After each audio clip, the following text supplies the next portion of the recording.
Oi, pessoal, boa noite para quem já entrou aqui.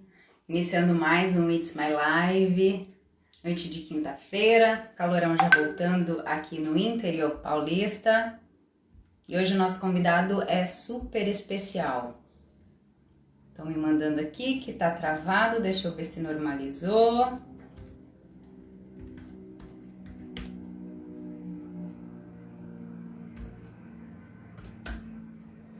Vocês estão me ouvindo direitinho, me vendo direitinho? Foi? Aqui, me mandaram que foi, estava travado, mas já resolveu. Como eu estava dizendo, o nosso convidado é super especial, um cardiologista, especialista em arritmias. Já vi que ele entrou aqui, já vou trazê-lo para a nossa conversa, para o nosso bate-papo. Ele é uma das pessoas mais capacitadas, entendo eu, para falar hoje sobre o tratamento precoce com relação à Covid, já que um dos medicamentos mais importantes nessa situação do tratamento precoce é a cloroquina, a hidroxicloroquina, e todo mundo fala tanto, não é, que teria muita reação adversa, que teria um prejuízo com relação ao coração. Então, vamos, não é, deixar que ele explique direitinho se isso é fato, se isso é boato, se isso acontece mesmo, como é que funciona. Alô, Doutor Gui, boa noite, muito obrigada, viu, pela sua disponibilidade, por estar aqui com a gente. eu é que agradeço. Melissa, está me ouvindo bem? Tá Tranquilo? ótimo, tá limpinho, direitinho. Maravilha, maravilha. Primeiro, obrigado pela oportunidade, parabéns pelo trabalho. Eu costumo brincar que ninguém é só médico nas horas de trabalho, né? E aí você continua o teu trabalho de jornalista mesmo aí na tua folga, na tua vida pessoal, trazendo informação aí pro povo. Parabéns, bem bacana. Aliás, para você que está vendo essa live, ó, vou até dar um spoiler aqui que eu fiquei sabendo pelo próximo convidado. Eu acho que é o próximo convidado, talvez de segunda-feira, que é um convidadaço, né, Melissa? Não vou. Isso Eu, ainda. eu ia anunciar, eu ia anunciar no finalzinho, já tá Pois dando é, spoiler mesmo. não vou falar nada, mas é porque foi engraçado que eu fiquei sabendo por ele mesmo. Ele até comentou que viria aqui, então aguardem que vem coisa boa por aí.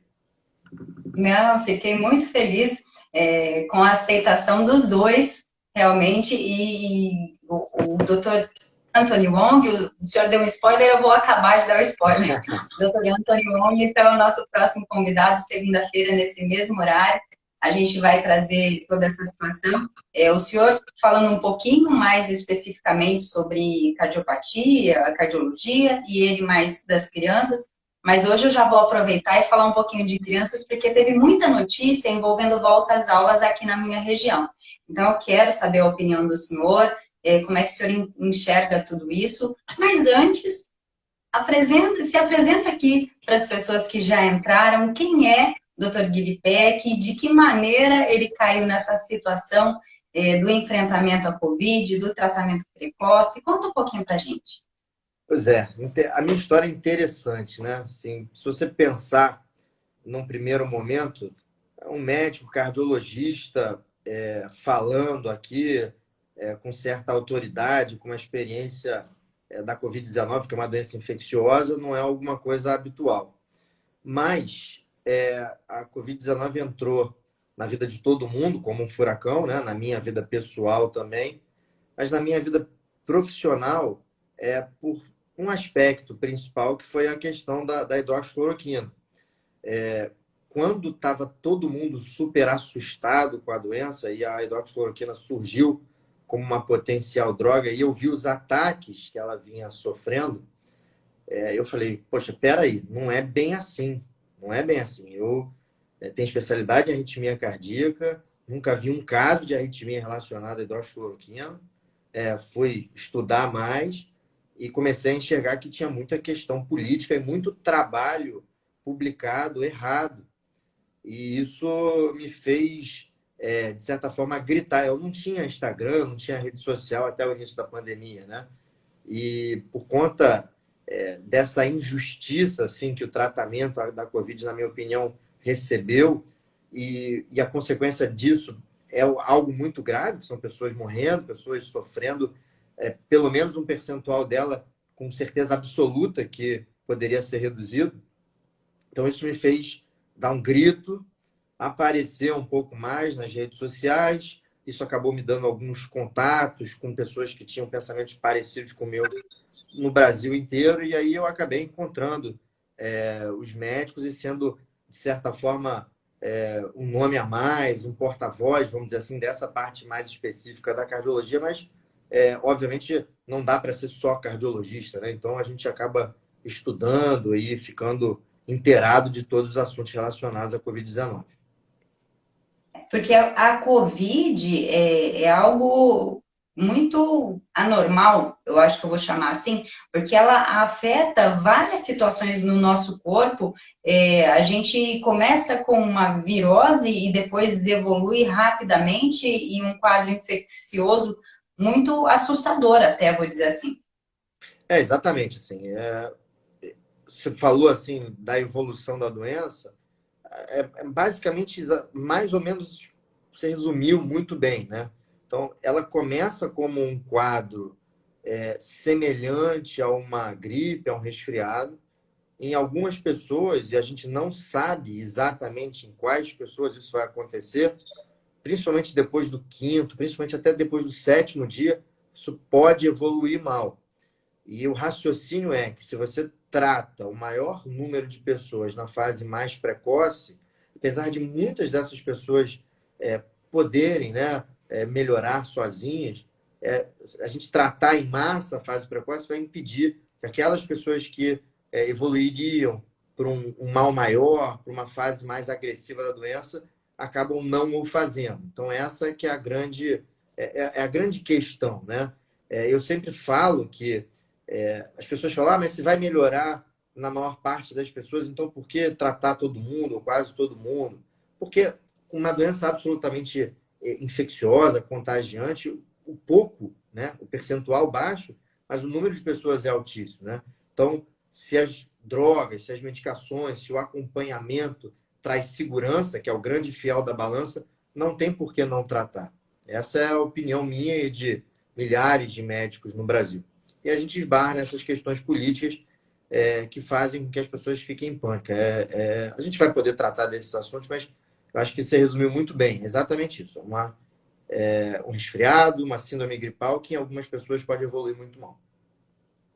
E por conta da especialidade do senhor e do conhecimento do senhor com relação à doença, que foi querer se aprofundar, o senhor foi convidado também a participar ali de alguma maneira do Ministério da Saúde, é isso? Explica pra gente. Não. Assim, não, eu não tenho nenhuma relação direta com o Ministério da Saúde. Eu fui convidado, o Ministério da Saúde, ele recomenda que se faça um tratamento com algumas medicações na fase inicial da doença. É uma recomendação do próprio Ministério. Então, eu costumo falar que quem não faz o tratamento precoce não segue as recomendações do próprio Ministério da Saúde. Isso é muito claro. E numa dessas, o Ministério da Saúde vai atualizar agora as suas recomendações e eu fui convidado para ser um revisor dessas recomendações e principalmente me foquei mais nessa parte de segurança, a parte cardiológica, de segurança das drogas, né? Na parte cardiológica, para tentar deixar mais claro para os médicos, né? E, em consequência, para a população em geral, quais são os reais riscos e benefícios das medicações. Então, a ideia é essa. Acabei, obviamente, me aproximando de secretários, de pessoas lá no Ministério da Saúde, que são super competentes, bons amigos, mas não tem nenhuma relação direta com o Ministério da Saúde, não. Teve uma pergunta aqui, doutor, eu não sei até se foi uma pergunta mais técnica, então eu fiquei meio sem entender, talvez o senhor compreenda. Quem sofre de FA tem mais chance de contrair a Covid? Então, FA é fibrilação atrial, um tipo de arritmia, né? Não, assim, a gente não pode dizer que tem mais chance de pegar a doença. Geralmente, quem tem uma arritmia, um problema cardíaco, tem uma chance maior de ficar mais grave uma vez que pega a doença, né? Talvez isso a gente entenda mais para frente que essa arritmia ou qualquer arritmia seja um fator de risco específico para a infecção, mas a gente ainda não pode dizer isso hoje comprovadamente. E com relação à cloroquina e hidroxicloroquina, quais são realmente os perigos que envolvem essas drogas? Que situações são reais com relação a elas? Pois é, Melissa, eu costumo falar isso quase todo dia para um monte de pacientes que eu vejo e que eu trato. O tratamento ele tem que ser individualizado, né? Então, o paciente vai me dizer se ele tem risco ou não. Não é a imprensa, não enfim, os meios populares que vão me dizer isso.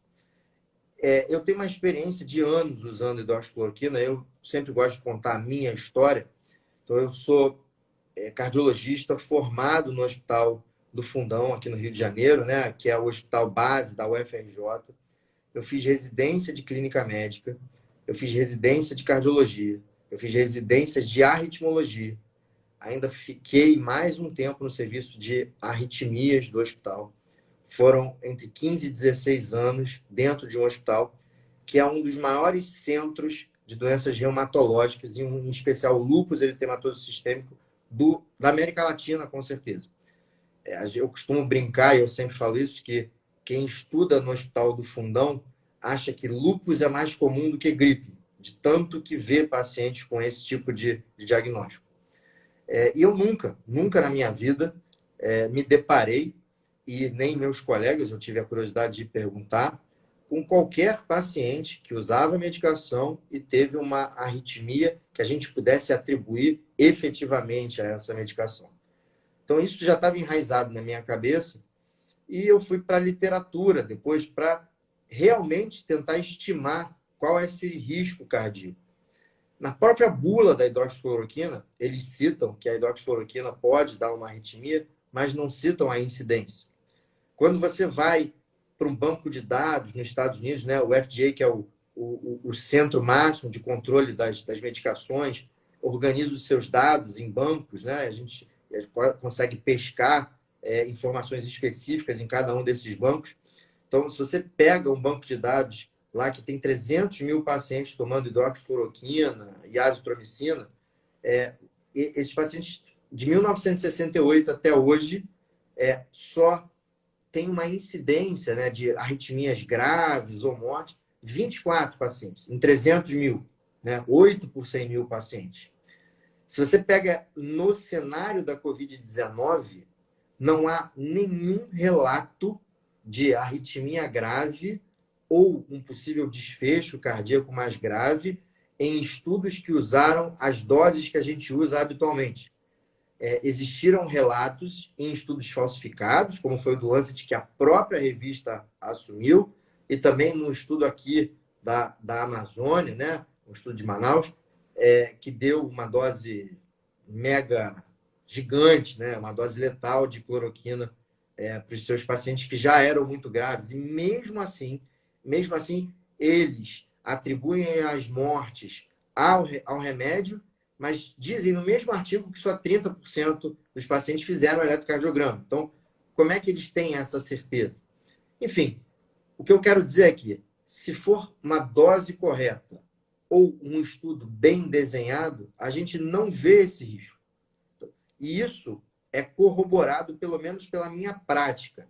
E eu te digo mais, eu não vi, apesar de eu ser o único cardiologista que tem especialidade em arritmias, que está vindo mais a público para falar sobre a segurança da droga, os meus colegas eles estão mais reservados, mas não veio ninguém a público dizer, olha, eu tive um caso, eu não vi isso acontecer.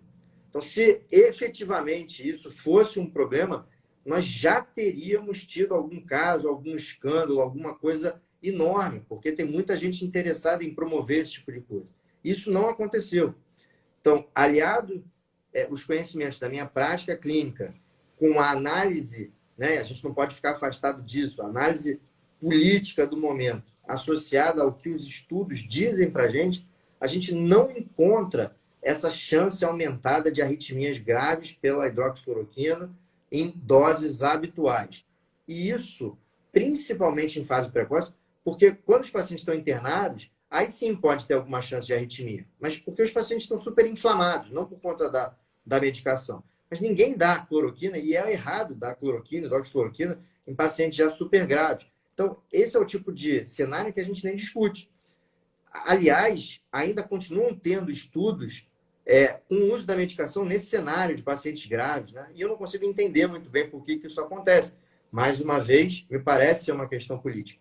Mas num cenário precoce, desses primeiros sinais e sintomas, eu não vejo risco maior do que medicações de uso habitual. Então, o risco, por exemplo, de alergia à aspirina ou antibiótico, até mesmo alergias graves que levam à internação, é maior, por exemplo, do que o risco da hidroxicloroquina dar uma arritmia grave, entendeu? Então, assim, a gente tem que dar proporções certas, né, para esses assuntos. O enfoque dado ao perigo da hidroxicloroquina é efetivamente desproporcional à realidade clínica, não tem dúvida nenhuma. Aí, aqui perguntaram, enquanto o senhor respondia, quem já tem algum tipo de arritmia, usar esse medicamento é perigoso? Depende, né? Essa é uma resposta difícil de dar. Não só problemas de arritmia cardíaca, mas outros problemas que fazem com que a pessoa use alguns tipos de medicação, que aí sim, em associação com a hidroxicloroquina, pode dar algum tipo de problema cardíaco. Isso realmente pode acontecer. Por isso é que não se pode automedicar. Em nenhum momento você vai ver qualquer médico que defende o tratamento precoce falar assim, olha, se você tiver dor de cabeça, tiver com o nariz escorrendo, tosse, tiver com dor de garganta, vá na farmácia, tome hidroxicloroquina que você vai melhorar. Isso não vai acontecer, isso jamais vai acontecer. Né? Apesar de muitos quererem dizer que a gente faz isso, não é verdade. Né? Então, o que a gente prega é o seguinte: olha, se você está doente, se você está com uma síndrome que faz com que você suspeite de Covid, procure logo atendimento médico e seja medicado. Existe uma gama de medicações para isso que o médico vai escolher de acordo com o seu histórico. É simples assim, né? E devia ser a coisa mais normal do mundo. Eu não entendo por que não é. Eu complemento essa fala do senhor. Procure um médico e caso esse médico não receite os medicamentos adequados, procura outro médico. Pois é. Porque não pode ficar sem se cuidar, né? Sem tomar os medicamentos que cada vez mais fica claro que são resolutíveis. Pois é, isso é uma coisa importante, né? A gente agora pode dizer claramente que aquela história que ainda reverbera, que não tem evidência científica, que não tem evidência científica, modificou. Cada dia a gente tem mais força das evidências científicas do uso da hidroxicloroquina. O problema é que a comunidade científica está cobrando a evidência 1, que é a evidência mais pura, que 90% das medicações não tem, ainda mais diante de uma pandemia. E os estudos que tentaram dar essa evidência 1, eles até mostraram benefícios.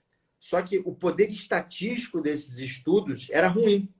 E aí a conclusão que foi dada para esses estudos era de que não funciona, de que não tinha evidência, quando na verdade a conclusão deveria ser, olha, parece haver benefícios, mas precisa de estudos com um número maior de pacientes, melhor elaborados, para que a gente possa tirar essa conclusão. Mas a despeito dessa conclusão de nível de evidência 1, enfim, que é uma coisa mais técnica, a gente já tem com a hidroxicloroquina pelo menos o mesmo nível de evidência para 90% das medicações que a gente usa no nosso dia a dia.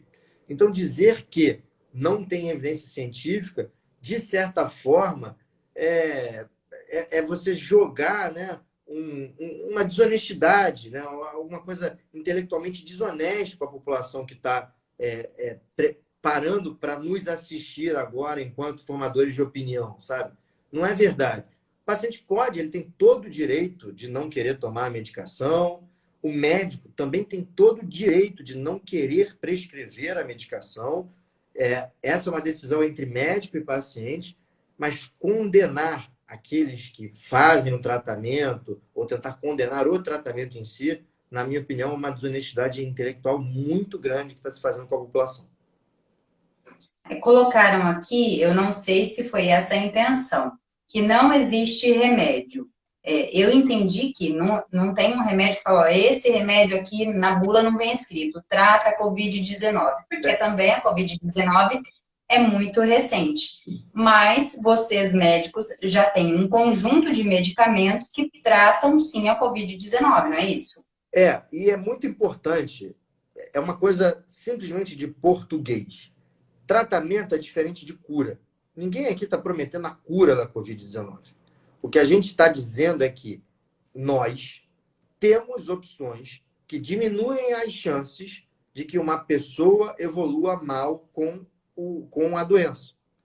Por que não usar essas opções? É ponto.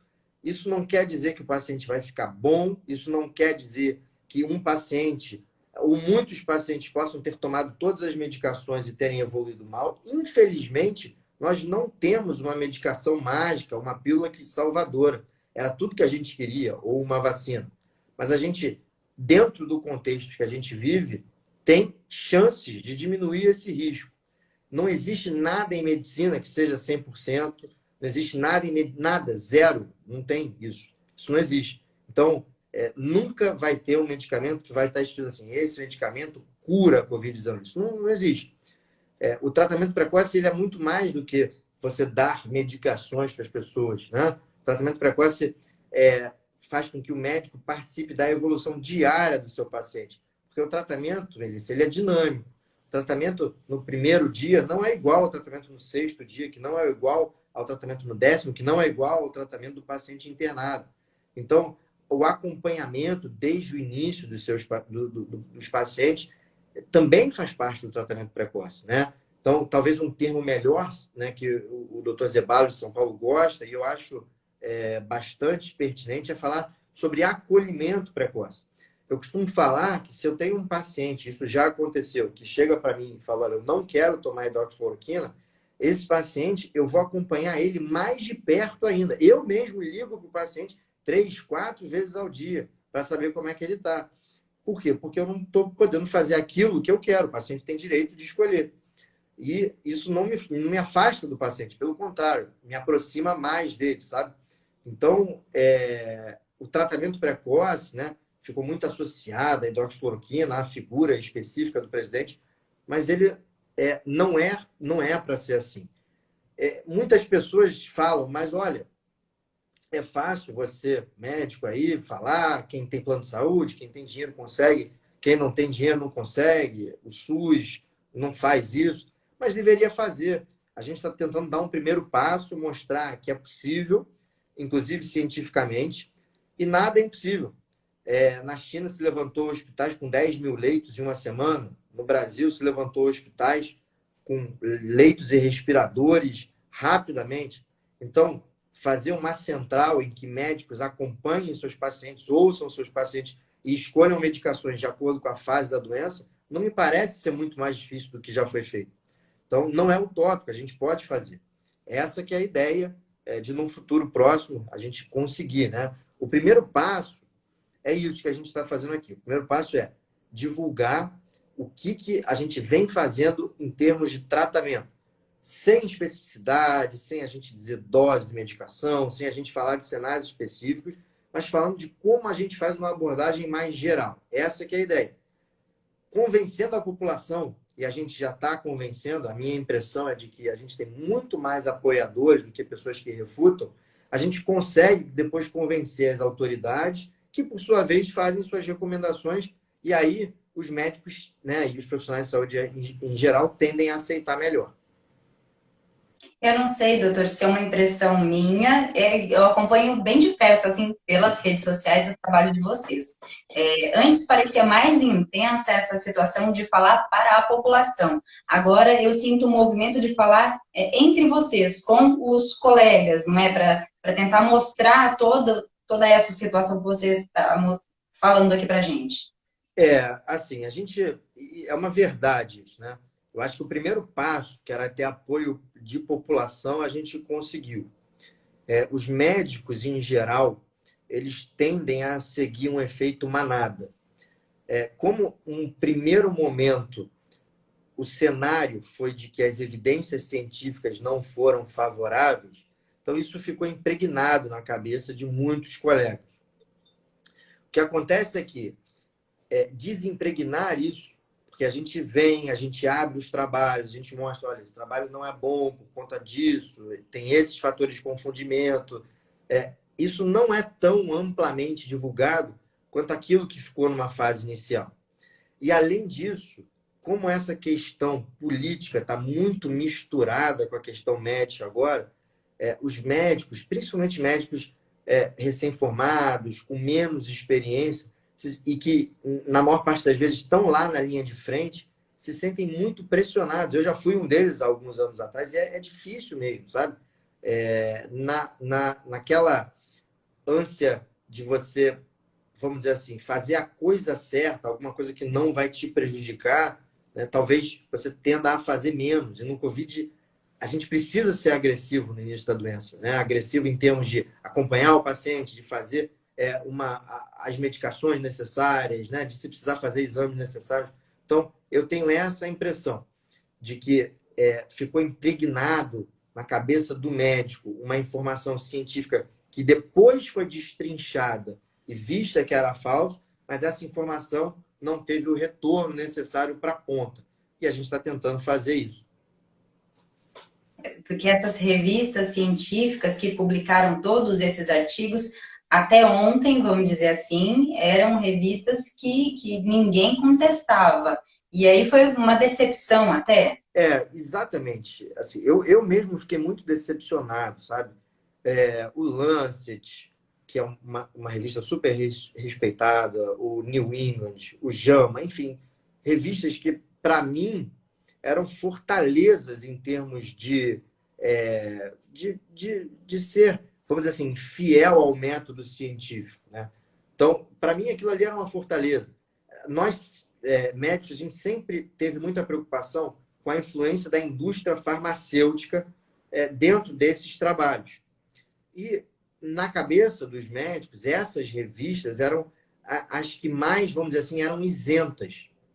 No entanto, com a chegada do Covid, deu para perceber alinhamentos políticos dessas revistas, né? Através de editoriais, por exemplo. O Lancet fez um editorial político falando do Bolsonaro, né? Assim, isso é completamente descabido para uma revista científica, falando a favor e falando contra também. Não faz sentido esse tipo de posicionamento. Pois isso, entendeu? E aí a gente fica sem saber onde ter credibilidade. E aí é que entra a figura do cientista que entende o método científico. Por quê? Porque todo trabalho, quando ele é publicado, eu leio, né, e aí ele dá uma conclusão. Só que tem uma base de dados por trás desse trabalho. E essa base de dados, obrigatoriamente, pode e deve ser acessada. E aí o que a gente está fazendo é acessar essa base de dados e está vendo que um monte desses trabalhos não tem relação com a base de dados, né? Um monte dessas conclusões não tem relação com a base de dados que a própria revista apresenta. Então, assim, os trabalhos têm dado algum prejuízo à comunidade científica e as revistas, né, elas são tão políticas quanto qualquer órgão, vamos dizer assim, sujeito a influências políticas, né? É uma decepção e a nossa responsabilidade enquanto médicos, ela aumenta mais ainda para correr atrás da informação certa, porque a gente está diante de dois inimigos, né? Que é o vírus e a desinformação, inclusive a desinformação científica. Então, para a população leiga em geral, isso é mais difícil ainda, né? Poxa, para mim, que estudo, que vejo, eu já tenho dificuldade de entender, de saber onde é que está o erro, de entender o que está acontecendo. Basicamente, para a população geral, ela tem que confiar numa figura e seguir o que aquela figura que ela confia, que tem, né, vamos dizer assim, um patrimônio intelectual, um patrimônio de ações bem realizadas, bem coerentes com as suas atitudes, aí eu acho que a pessoa tem que seguir isso, porque se ela tentar ficar entendendo ciência, não vai dar certo, não. Não, vai enlouquecer. Antes da gente avançar, doutora, aqui uma última pergunta que eles tinham mandado durante a semana. Pacientes com válvula metálica e que usam anticoagulantes contínuos correm mais risco com a COVID? Então, também a resposta é não. Eu tenderia a dizer que, pelo contrário, anticoagulantes, né, fazem parte do tratamento da Covid. Então, uma pessoa que já é anticoagulada, teoricamente, correria menos risco de evoluir com aqueles distúrbios da coagulação. Mas isso é uma opinião pessoal, isso não foi estudado, não existe base científica, é uma impressão minha, tá? E eu não vi pacientes com válvulas metálicas e que usam anticoagulantes, tendo uma impressão pessoal aqui, né? Internando mais ou evoluindo pior do que os pacientes com outros fatores de risco, principalmente idade e obesidade. Idade e obesidade são disparados fatores de risco que mais chamam a atenção de um paciente que pega a doença e que tem uma chance maior de evoluir mal. Eu vi, inclusive, um médico, agora eu não vou lembrar o nome, que falou que a obesidade deveria ser cuidada mais de perto, porque ela vai ser o fator de risco de tudo que aparecer aí pela frente. Exatamente. A obesidade é um dos piores problemas de saúde da humanidade, né? A obesidade aumenta o risco de doenças cardíacas, aumenta o risco de doenças neurológicas, aumenta o risco de doenças infecciosas, inclusive a Covid-19. Existe uma série de alterações imunológicas, hormonais que a obesidade acarreta, aumenta a chance de diabetes, né? E aí, por consequência, aumenta a chance de problemas renais, problemas oftalmológicos, problemas vasculares, enfim. É realmente, talvez, um dos maiores problemas de saúde pública que a gente enfrenta, sem dúvida nenhuma. Agora eu queria falar um pouquinho sobre essa questão da volta às aulas, doutor. Hoje, aqui em Rio Preto, veio o anúncio de que a rede de ensino fundamental, esse ano, não vai retornar ao ensino presencial. Outras cidades da região também estão agindo no mesmo sentido. Qual é a opinião do senhor a esse respeito? A gente poderia ter um retorno às aulas presenciais de maneira segura? Como é que seria? O que o senhor pensa a esse respeito? Sem dúvida nenhuma. Na verdade, a gente não deveria ter fechado as escolas. Uma vez fechada, a gente tem que reabrir para ontem, né? Assim, não há nenhuma evidência que mostre que uma escola é fonte de uma disseminação viral maior. Esse vírus, Melissa, ele gosta de que a gente chama de clusters, que são assim, conjuntos de pessoas perto convivendo juntos por muito tempo. Você vê as pessoas se infectando em casa. Então, alguém da família tem algum contato com alguém na rua, seja através de dinheiro, cartão, compra do supermercado, fica em contato com filho, mãe, tia em casa e aquilo se espalha dentro de casa. Existem estudos mostrando que escola não é um disseminador do coronavírus. Vou te dar um exemplo que é muito claro e eu acho que todo mundo aqui vai entender muito bem. A Inglaterra, ela não fechou totalmente as suas escolas durante a pandemia. E isso tinha dois motivos principais. O primeiro motivo é que os ingleses não queriam perder os profissionais de saúde, então eles deixavam os filhos dos profissionais de saúde irem para a escola e cuidavam dos filhos para não perder gente na linha de frente. Além disso, existem pessoas que dependiam da escola para comer, dependiam da escola, né? Existiam crianças para ter ali necessidades básicas atendidas. Então, elas não fecharam totalmente. E aí, isso permitiu que os ingleses fizessem um estudo, comparassem a incidência da disseminação do coronavírus nessas crianças, que inclusive tinham mais relação com profissionais de saúde que foram às aulas, comparado a crianças que ficaram em casa ou que não foram mais às aulas. E elas viram, esse estudo mostrou que a incidência, tanto nas crianças quanto nas suas famílias, era muito parecida, né, de coronavírus. Então, assim, não há nenhuma dúvida, inclusive com um estudo controlado, de que a gente não tem uma chance aumentada de disseminação do coronavírus pela escola. Então, uma das coisas que se pode fazer, por exemplo, a gente sabe hoje em dia que o ar ambiente, o ar livre, né, ele é um ambiente isolado do vírus. A circulação de ar associada aos raios ultravioletas matam o vírus, né? Então, se eu tiver, por exemplo, em escolas, filtros de renovação de ar em salas fechadas, talvez se eu fizer a prevenção de professores com medicação, e se eu tiver profissionais de saúde acompanhando isso, né, evitando cenários de grandes aglomerações, muito provavelmente eu não vou ter uma disseminação e uma epidemia, vamos dizer assim, uma explosão de contato, sabe? Então, a gente precisa pensar também que a escola é um ambiente de interação social para a criança.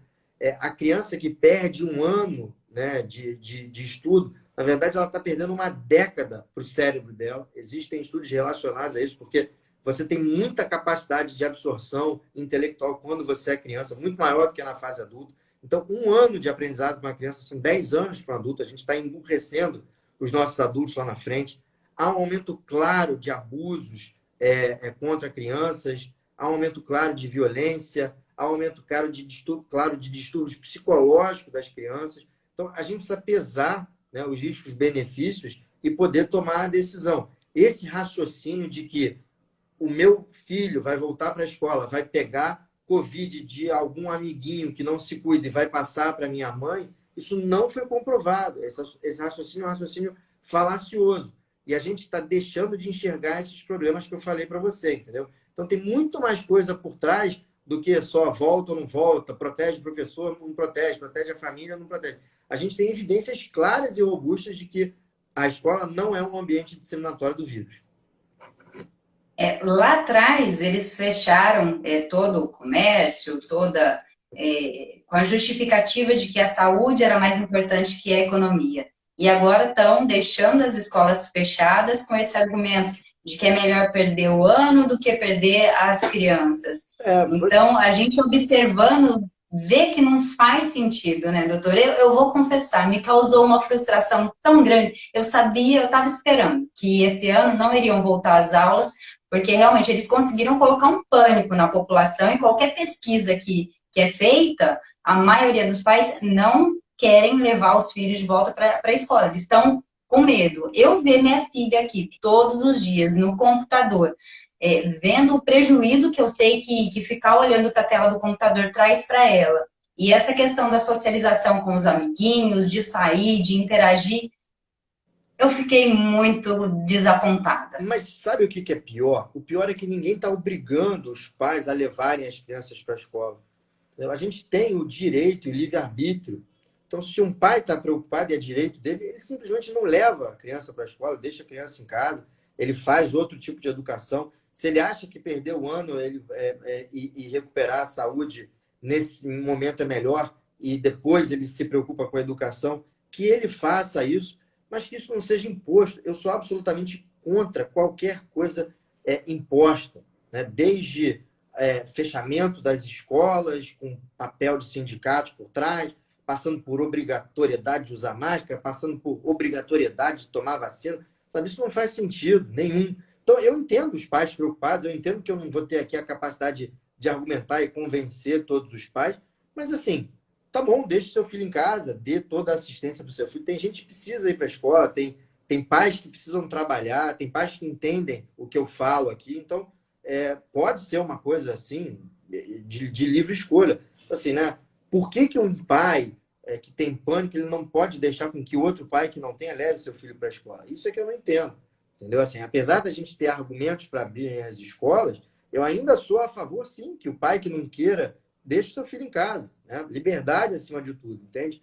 Agora, o problema é que você, por exemplo, tem que pagar o preço por isso. E isso é injusto, né? Isso é super injusto. Eu penso que, voltando a falar da politização, o fato de termos agora em novembro as eleições municipais são um peso grande nessa balança e ajudam a piorar a nossa vida. Pois é. E é meio complicado, assim, Melissa. Eu confesso para você que eu comecei eu tenho meu posicionamento político, eu sou um cara conservador, eu sou mais alinhado a esse governo, né, do que a governo de esquerda, sem dúvida nenhuma, eu não tenho nenhum problema de falar isso. Mas eu tenho muita preocupação em ser associado a uma figura política, por exemplo, porque a medicina é minha religião, ela está acima disso, sabe? Eu jamais deixaria de cuidar de alguém que tem uma ideologia oposta, eu jamais deixaria de cuidar da família de alguém que tem uma ideologia oposta. Então, eu acho que a gente precisa amadurecer a nossa oposição, entender que a saúde das pessoas ela está acima de qualquer questão política, né? Isso seria um sinal de maturidade intelectual, de maturidade política da população. Infelizmente, a gente não tem, sabe? Então, eu até me preocupo até de ficar falando sobre essas questões mais políticas. Eu não me incomodo, não, mas me preocupo porque as coisas acabam confundindo. Ah, esse médico, ele é bolsonarista, ele quer dar cloroquina para todo mundo, porque o exército, que não sei o quê, que comprou um monte de dose, agora eles estão querendo enfiar na... Isso não faz o menor sentido, sabe? As pessoas não me conhecem, não sabem de caráter, de idoneidade, dos pacientes que eu tenho. Então, assim, é muito importante que a gente tenha esse nível de discussão sempre elevado, sempre técnico, dando espaço para o contraditório, que é importante também.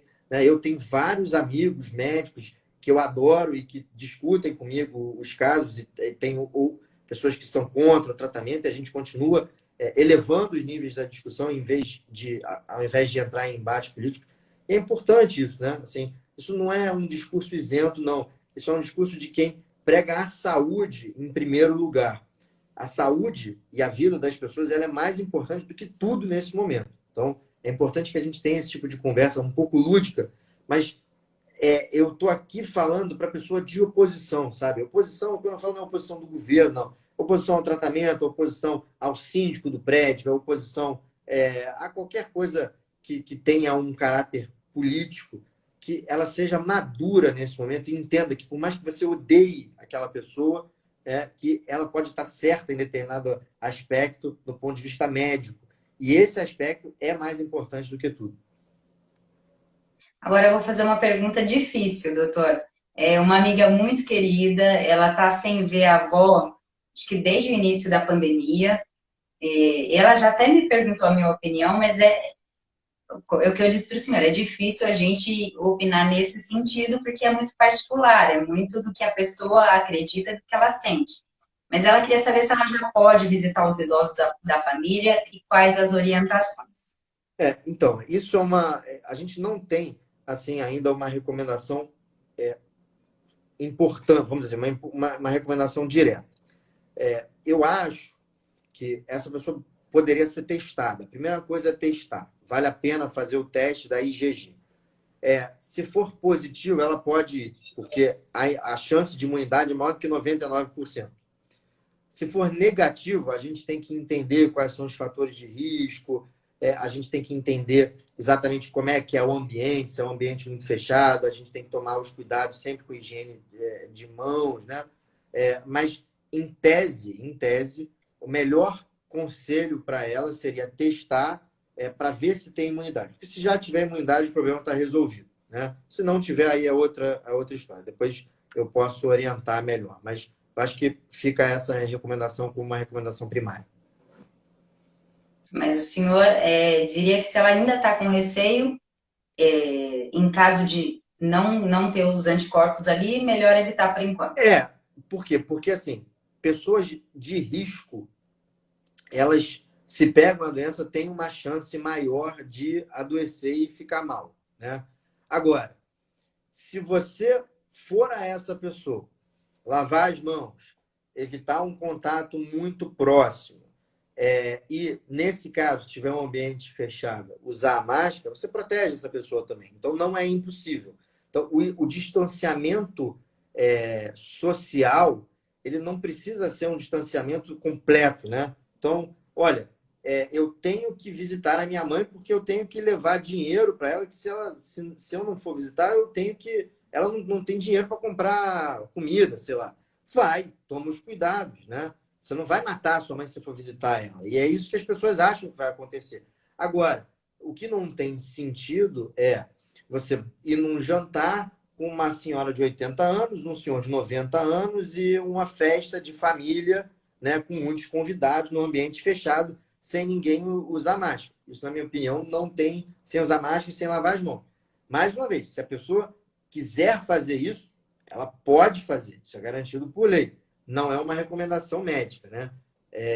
Então, assim, eu acho que se a pessoa tem receio, ela pode ir sim, mas nesse caso, faz toda essa estratégia de lavar a mão, usar máscara e tentar manter um distanciamento mínimo da pessoa que ela não vai passar nem pegar, com certeza.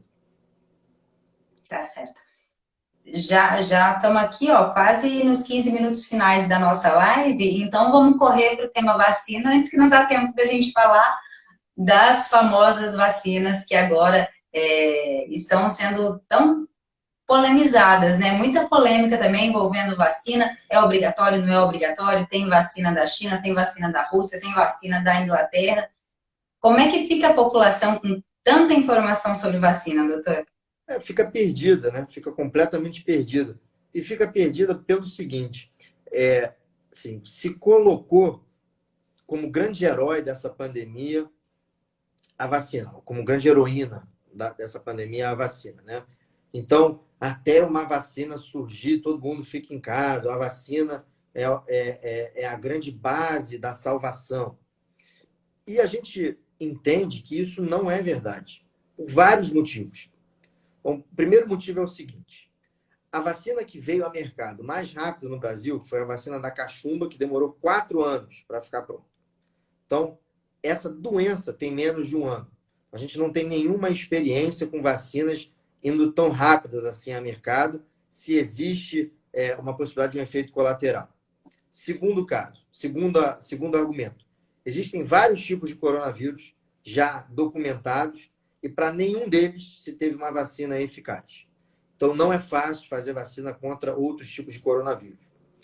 Terceira coisa, e muito importante, o que causa o mal no coronavírus, na doença Covid-19, é a resposta imune e não o vírus em si. Então, o vírus em si causa um resfriado, uma síndrome gripal. Aí o seu corpo responde a isso de forma exacerbada. Dar uma vacina significa estimular o seu próprio sistema imune a, teoricamente, produzir anticorpos, mas a gente não sabe qual é o risco de estimulá-lo demais e fazer uma doença parecida com a Covid-19. Então, esse é um grande temor.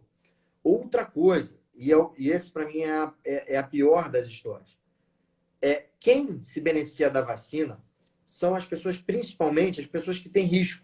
Então, idosos, pacientes com comorbidades, e essas pessoas foram excluídas dos estudos iniciais. Então, essas vacinas que estão em fases mais avançadas de pesquisa, elas estão sendo estudadas em pessoas saudáveis, em pessoas que nunca tiveram contato com vírus. Existe todo um critério de inclusão.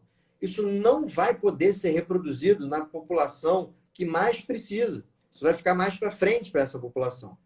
Então, até existem vacinas que começaram a ser testadas, que começaram agora a ser testadas em pacientes com comorbidade, mas eu posso te afirmar com toda a certeza do mundo, a gente não está nem minimamente perto de ter uma vacina. Não tem essa chance para uma pessoa de risco, ela não existe. A gente não pode balizar as nossas ações, as nossas estratégias em saúde públicas baseadas no surgimento de uma vacina salvadora. Isso não vai acontecer, né? Alguém, daqui a pouco surge uma vacina e fala assim, você estava errado. Calma, a gente precisa ver os efeitos a longo prazo da vacina, né? A gente precisa entender como é que isso vai se comportar a longo prazo, não é só a curto prazo. Então, eu tenho muitos temores em relação à vacina. Obviamente, torço para que ela dê certo, para que ela venha. Claro que eu torço, né? Mas como médico, eu tenho o papel de, aí sim, diferentemente do que fazem com a hidroxicloroquina, não deixar que a população fique eufórica demais com essa possibilidade. A gente precisa trazer para a realidade do que está acontecendo no meio médico. Quer dizer, é meio que jogar um balde de água fria naquelas pessoas que estão em pânico e esperando pela vacina. Só que, em contrapartida, eu vi até o senhor citou o Dr. Zé Balos durante essa live, eu vi o Dr. Zé Balos dizendo que essa pandemia tem começo, meio e fim. E que agora vocês já aprenderam a lidar, a tratar a Covid. Então, assim, as pessoas já poderiam começar a absorver essa informação, né, doutor? Claro, assim, é isso que eu falo, assim, né? A minha vida, eu levo ela normalmente, absolutamente normal.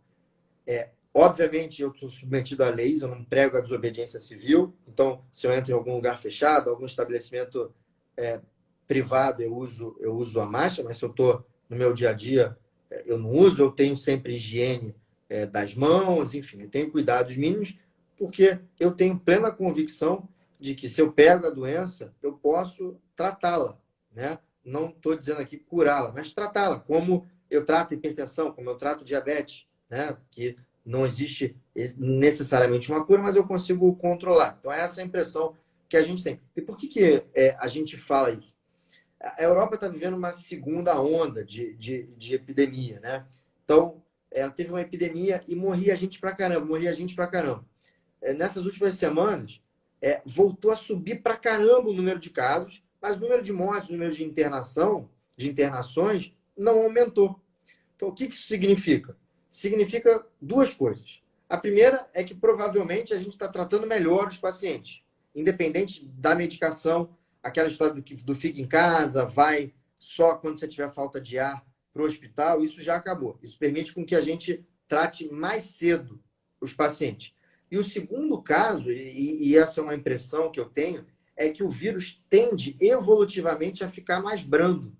Pensa comigo, Melissa. O vírus tem como função principal, como micro-organismo, se reproduzir e se manter vivo. E ele precisa das nossas células vivas para fazer isso. Então, se ele é grave o suficiente para te matar, ele morre também. Então, é natural que a evolução do vírus seja uma evolução para torná-lo mais branda, porque isso também garante uma maior sobrevivência dele próprio. Isso já acontece com outros vírus respiratórios.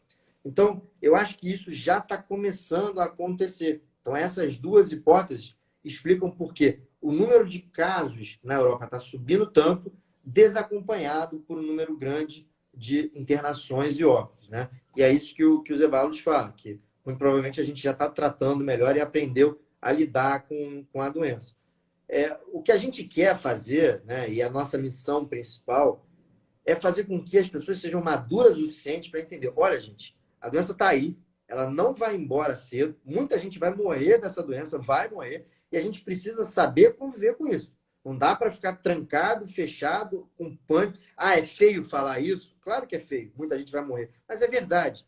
Né? E a gente precisa ser maduro o suficiente para entender isso e tocar a nossa vida com alguns cuidados a mais do que a gente tocava anteriormente. E ponto, é isso que tem que fazer. Né? Voltar à normalidade com cuidados a mais. E é isso, basicamente, que a gente tenta fazer, é tirar essa doença principal, que é o pânico da população. Agora, doutor, dessa pandemia, uma grande frustração e uma grande alegria. Olha, frustração foi saber que a ciência era tão política quanto a própria política. Né? Eu descobri isso nessa pandemia. Né?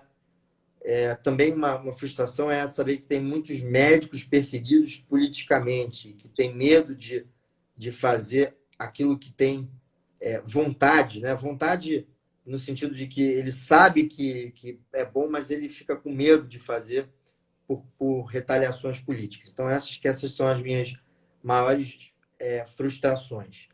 E alegria, eu acho que foi ter encontrado um grupo de médicos, né, que são conseguem de certa forma independente, desalinhado assim de questões partidárias, se unir e trazer esse tema tratamento precoce e chegam ao Ministério da Saúde e implementam quase que a forceps, né, umas recomendações com o protocolo, com o tratamento precoce. Então, assim, eu acho que a maior alegria que talvez eu tinha tido nessa pandemia foi entender que eu não sou uma cabeça sozinha, pensante, vamos dizer assim, em relação a essa pandemia, e tem muita gente que me apoia, e tem muitos profissionais e muitos colegas que têm um respeito que é recíproco, né, e que me deixam muito feliz. Quando eu estou super estressado, e acredite, a gente fica muito estressado, perde sono, saber que tem colegas na batalha, em plantões, atendendo pacientes, discutindo o caso o dia inteiro, me dá força, sabe? Então, eu acho que talvez essa tenha sido a minha maior alegria. Doutor, eu agradeço demais a sua participação aqui no It's My Life. Toda vez que eu converso com alguém tão capacitado quanto o senhor, com certeza eu me sinto mais segura e mais forte para enfrentar um momento de tamanha dificuldade como esse que a gente está vivendo nesse 2020. Bom, Melissa, eu é que te agradeço, assim, né?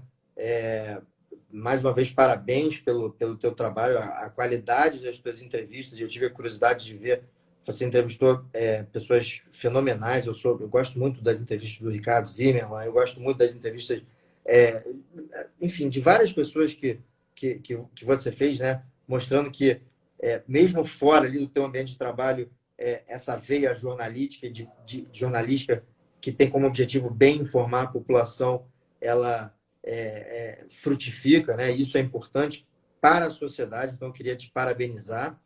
E queria deixar aqui, como uma homenagem, eu sempre faço isso, né? Deixando aqui declaração de amor para minha esposa, porque eu acho que dessa forma eu consigo homenagear todos os familiares, mulheres de médicos, e vocês não têm noção de como família das pessoas que estão ali no front sofrem, tanto com medo de adoecimento ou com medo da exposição que a gente está tendo, com medo dessa toda essa questão política, com a ausência que a gente tem em casa. Então, homenageando a minha esposa Gabriela, eu homenageio aqui todos os familiares, maridos e mulheres e companheiros de médicos e profissionais de saúde. Tá bom? Obrigado pelo convite. Tá certo. Mais uma vez, agradeço demais, de coração. Parabenizo também pelo excelente trabalho. Sou fã do senhor e de todos esses médicos que encaram esse desafio aí tão grande. Conta Um comigo, abraço quando boa você noite, precisar. viu? Obrigado. Tchau. Tchau, tchau.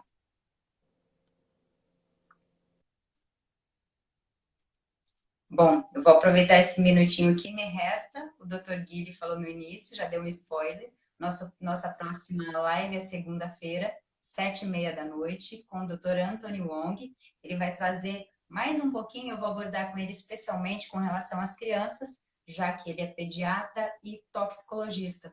Então, eu vou querer saber dele a opinião dele sobre essa volta às aulas, sobre os perigos ou não. Acho que vai aumentar a minha frustração, viu? Porque eu queria muito realmente que as aulas presenciais voltassem de uma maneira mais restrita, mas que voltassem. Infelizmente, aqui na minha cidade isso não vai acontecer. O Instagram tá me dando tchau, um beijo.